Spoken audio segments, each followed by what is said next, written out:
আজকে রেসিপি ফুলকপির ভর্তা। প্রথমে কড়াইতে একটু জল দিয়ে নিতে হবে, তারপর একটু লবণ, একটু হলুদ দিয়ে ফুলকপিগুলো দিয়ে দিতে হবে। দিয়ে কিছুক্ষণ ঢাকা দিয়ে সিদ্ধ করে নিতে হবে।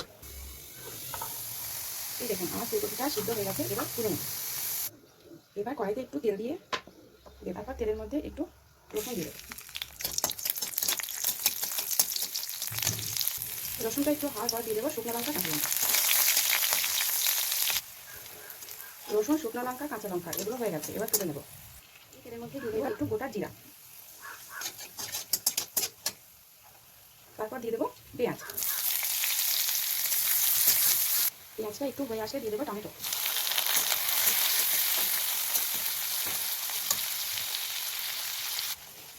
এবার ভেজে রাখা ফুলকপি, শুকনো লঙ্কা, রসুন, কাঁচা লঙ্কা ভালো করে মাখিয়ে নেব।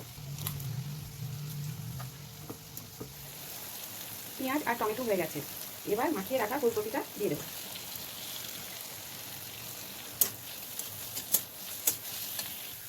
নাড়িয়ে চাড়িয়ে নামিয়ে নিলে রেডি ফুলকপির ভর্তা।